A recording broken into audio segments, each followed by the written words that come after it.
Eu sei que o cérebro sempre foi algo que o ser humano tentou entender e estudar, mas quando que tem esse salto no estudo do cérebro? São muitos, né? É difícil dizer. Existe alguma invenção, alguma coisa que facilitou a gente a... Veja, a neurociência é uma disciplina, como disciplina de investigação científica, ela é muito jovem, né? Ela foi revolucionada por um espanhol maluco chamado Santiago Ramón y Cajal no começo do século XX.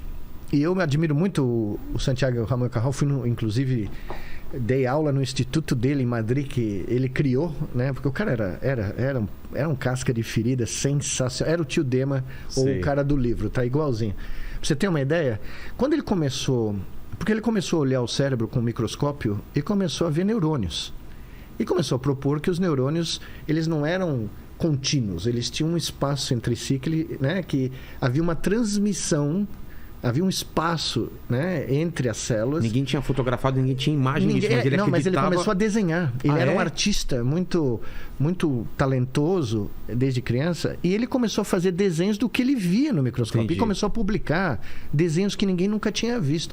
Porque ele criou um método muito interessante. Ele mudava o plano focal, só que ele desenhava todos os planos focais num único plano. Então, imagina quando você está olhando, você vê só um neurônio num plano focal. Certo. Aí você muda o plano focal, você vê o outro embaixo. Você fala plano focal e aproximar e afastar? Para aproximar e afastar o foco do seu microscópio. Então, as pessoas viam um neurônio, mudavam o foco, viam outro. Ele falou, não, eu vou pôr todos eles no mesmo plano.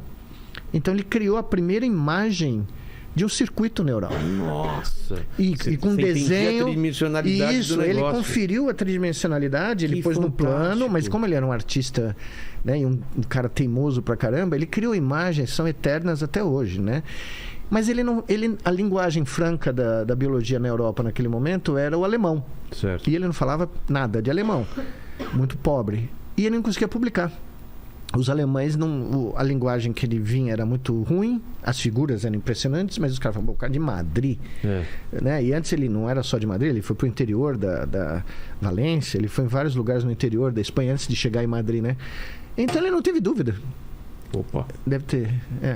Seu Dr. Santiago Ramón y Cajal ficou bravo. Ele criou uma revista dele, em espanhol.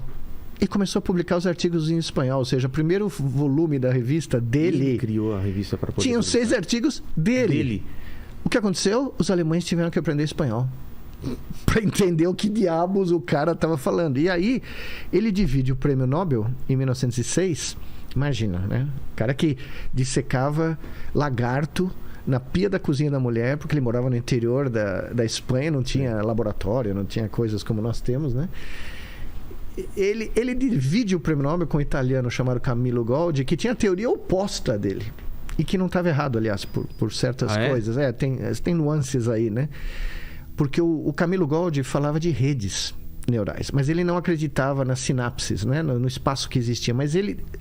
Errando, ele acertou. Por incrível que pareça, é mais Existe complicado. Uma rede, mas não da maneira que ele... Não da maneira que ele pensou, não é como músculo cardíaco, né? Não é exato, mas o que funciona no cérebro são as redes. Tá. Que é o meu trabalho, inclusive, nos últimos 40 anos.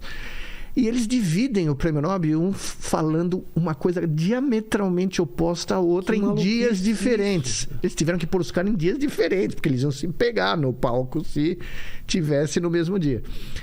E esse cara revolucionou, sem dúvida nenhuma. Ele abriu o leque, né? É uma explosão. E aí você tem, ao longo do século XX, várias coisas, né, que acontecem.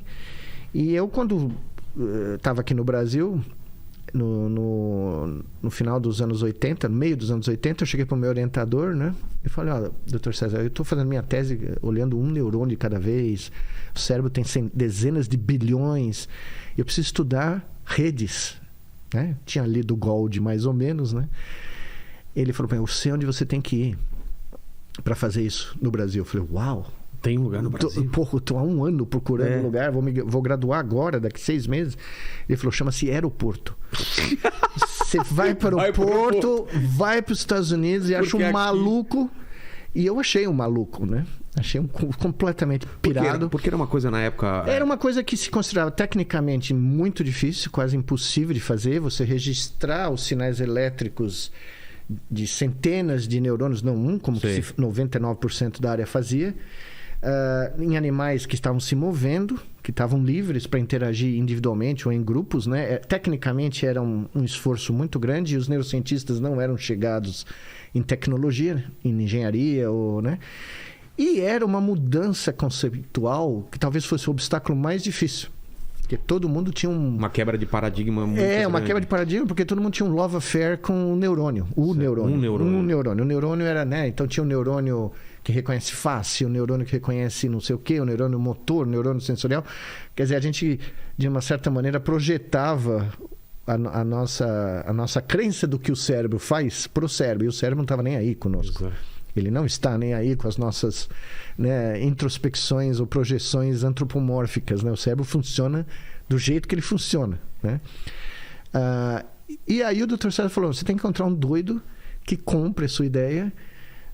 E eu já contei isso várias vezes, mas eu mandei 52 cartas para os maiores neurocientistas do mundo. Tive 50 recusas. Porque ninguém estava indo nessa linha? Ninguém estava afim de fazer esse barato. Era muito arriscado, né? Você entra numa área dessas... Pode ser um beco sem saída? Pode ser um beco sem saída. Você está pondo sua carreira... em risco, porque você vai... É como o cara que jogou no Palmeiras, de repente fala... vou jogar no Corinthians. Tá vendo? É um beco sem caída. Tá vendo? Eu trato bem os convidados, já tomo uma porrada. Eu vi vindo já o chute. Podia evitar, tomei um chute na cara agora. Você levantou, ele cortou. Levantei, ele cortou. Não, mas é verdade. É um beco sem saída. A sua carreira pode terminar ali. Mas é que hoje, claro, isso parece totalmente lógico, mas era tão arriscado mesmo na época. Não, tanto é que quando eu e o meu grande amigo, que foi esse louco que me aceitou, numa universidade bem pequenininha na Filadélfia, eu tive uma proposta da Yale, de um cara famosíssimo, que é meu amigo até hoje.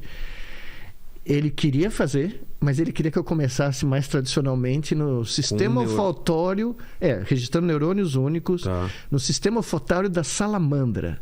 Eu pensei comigo, vi a salamandra, dei uma olhadinha na salamandra, no laboratório dele. Fui na Yale, imagine, para quem vinha da onde eu vinha, né, da Bela Vista, com um pequeno pit stop em Moema, no grupo Napoleão de Carvalho Freire, ser convidado pelo neurocientista mais famoso da Yale University, né? Que eu publiquei meu livro agora pela Yale, e ele fez o comentário do livro, depois de 40 anos, foi sensacional isso.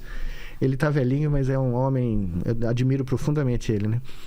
Ele falou, não, vem pra cá, você começa mais tradicionalmente, você tá vindo do Brasil, você precisa aprender um monte de coisa, e aí a gente vê se dá pra fazer. Aí eu fui no cara mais jovem, 30 anos mais jovem, Filadélfia, um lugar pequeno, o cara vira pra mim e fala, amanhã nós começamos. Eu falei, Jesus Cristo, é aqui. Tem um cara mais louco do que o tio Dema, né? Olha. Né? Eu voltei pro Brasil, morrendo de medo, fui falar com o Dr. César, ele falou, e aí? Gordon Shepherd te aceitou? Eu falei, aceitou, me ofereceu emprego e tal. Emprego não, posição de pós-doc, né? Ele falou, e você vai pra Yale quando? Eu falei, não, eu vou pra Filadélfia. Ele falou, não. Não fazia sentido pra ele. Ele quase morreu, ele quase teve um ataque cardíaco, né? E ele era um italiano de Roma, daqueles caras, né? Ele ia de gravata todo dia pro laboratório, terno. O cara é sensacional, mas era alemão, germânico e italiano, tá? Sei. Ele virou pra mim, você tá maluco? Imagine, você vai pro cara, o cara começando a carreira num lugar desconhecido, Honeyman University, quem conhece esse lugar? Eu falei, bom, ninguém conhece, mas é um lugar onde eu vou poder me aclimatar ao sistema americano, que é extremamente competitivo, extremamente maluco.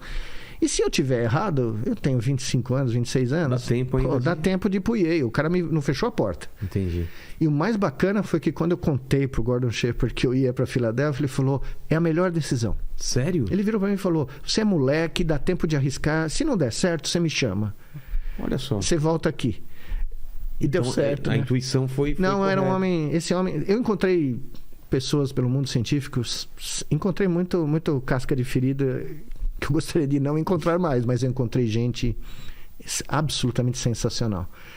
E o Gordon Shepherd, anos depois, me encontra num meeting, né?